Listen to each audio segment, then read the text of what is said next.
नमस्कार मित्रांनो, कसे आहेत तुम्ही सर्व? आशा करत आहे तुम्ही सर्व चांगलेच असाल. तर या माझ्या नवीन मिनी ब्लॉगमध्ये मी तुमचं मनापासून स्वागत करत आहे. तर मित्रांनो, आता संध्याकाळची वेळ झाली आहे. आमची सारूची आणि माझी आंघोळ झालेली आहे आणि तिला आला कंटाळा, कारण घरी कोणी नाही आहे. आई पण नाही आहे, सारूचे पप्पा पण आहेत, सगळे गेलेले जिकडे तिकडे. ती बघा कशी कंटाळते आहे, कंटाळलेलं आहे. चल ना, चल जाऊ, चाल. इथे बघ ना, इथे इथे हे बघ. जाऊ कुठे जाऊ? तर फार कंटाळा आलेला आहे हिला.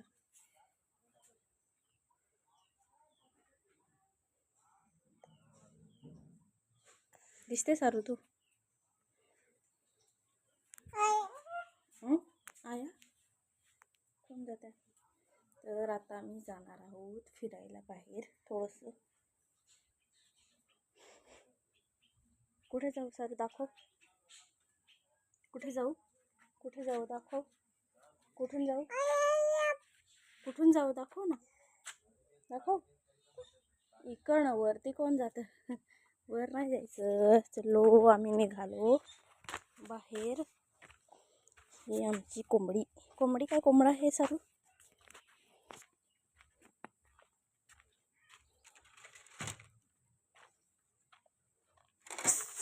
करते.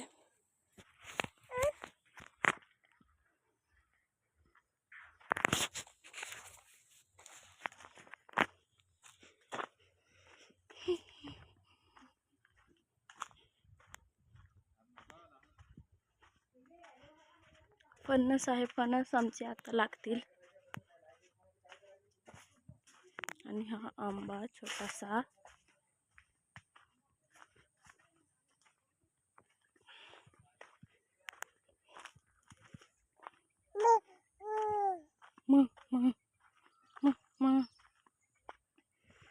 इकडे फिरायला जाऊ. फिरायला ना सारू? कुठे जायचं दाखव, दाखव. कुठे जायचं दाखव.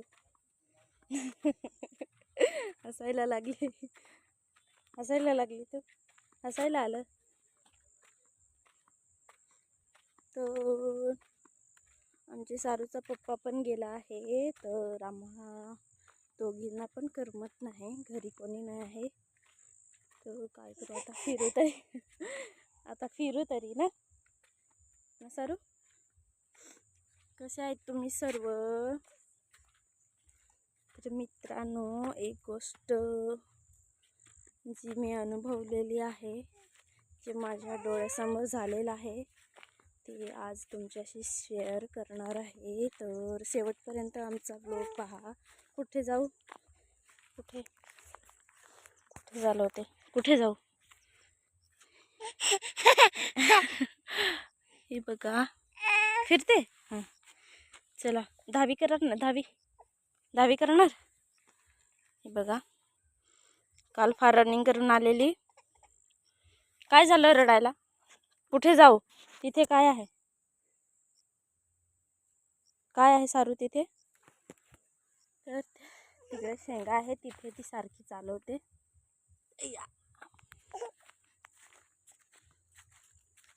कुठे कुठे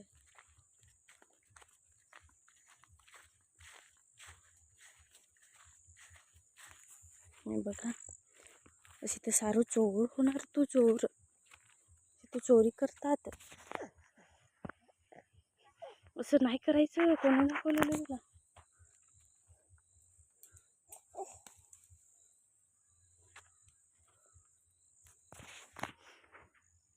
तुवर आहे, तुवर. आणि आमची ही सारू चोरी करत आहे, चोरी. सारू, अय सारू, बघ इकडे. काय अशी तू करते?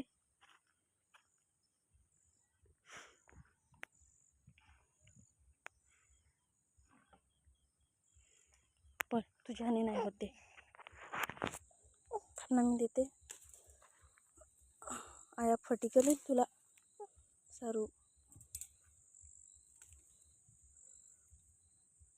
बस नव्हतं, बस जास्त नाही खायचे. हे शेंगा, हे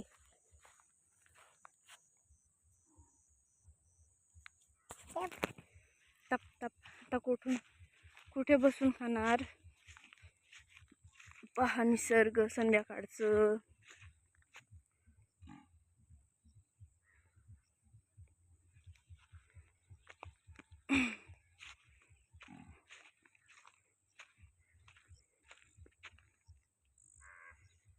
कुठे जाऊ सारू? ते तिथे बसू ना.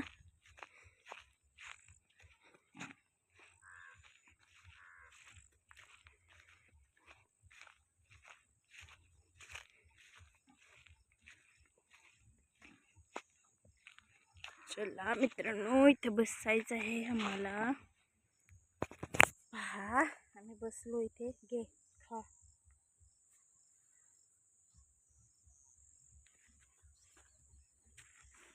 पडशील ना. खाली बसली. तर मित्रांनो, मी मागे सांगितलं होतं तुमच्याशी एक गोष्ट शेअर करायची आहे. तर पहा मित्रांनो, जे माझ्या डोळ्यासमोर झालेलं आहे तेच मी बोलणार आहे तुमच्याशी. आपल्या आयुष्यात बहुतेक लोक असे बोलतात की आपल्या आयुष्यात आईवडिलांचं असणं खूप गरजेचं आहे.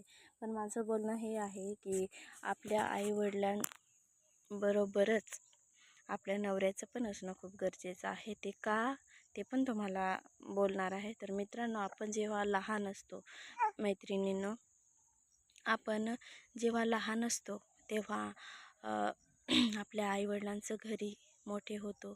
थोडे वयात झालो की आईवडिलांना पण बोज वाटू लागतात ते मुलं. कोणी काही त्यांच्या कानामध्ये बोलतं की अजूनपर्यंत मुलीचं लग्न झालेलं नाही आहे, म्हणून ते आपल्या मुलींवर चिडतात.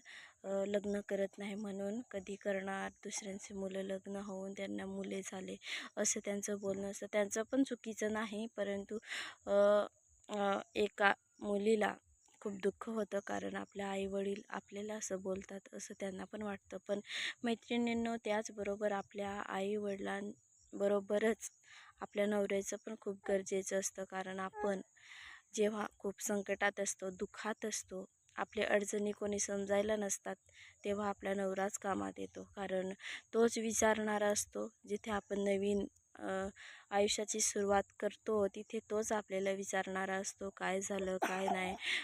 तर आपले सर्व काही दुःखसुख आपण आपल्या नवऱ्यालाच बोलणार ना, की कोणाला बोलणार.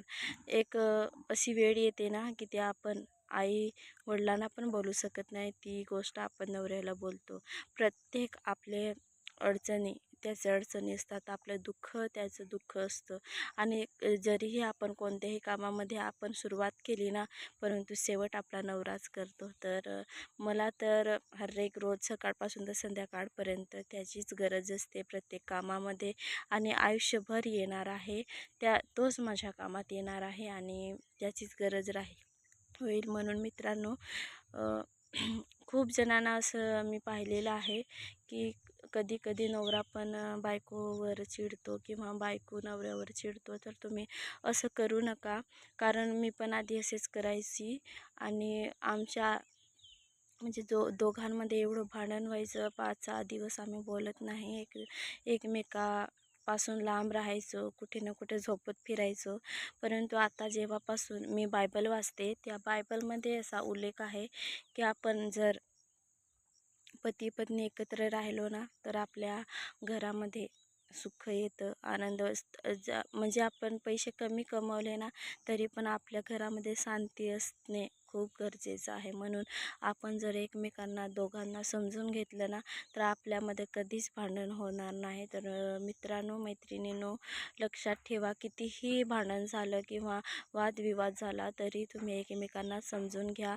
कारण या आयुष्यात एकमेकांना समजून घेणं खूप गरजेचं आहे. कारण आपल्याला समजायला कोणी दुसरं येणार नाही, तर आपल्याला आपल्या जवळच्याचीच गरज असते. म्हणून तुम्ही नेहमी आनंदित राहा, एकमेकांच्या आज्ञा पाळा आणि प्रत्येक कुटुंबामध्ये जेवढे काही सदस्य असतील त्या सदस्यांची तुम्ही चांगले वागा. तर बाय बाय, एवढंच मी तुमच्याशी बोलते. तर भेटूया पुढच्या नवीन मिनी ब्लॉगमध्ये. तोपर्यंत हसत राहा आणि तुमच्या घरामध्ये खूप आशीर्वाद येवो. तर मित्रांनो, बाय बाय, टेक केअर.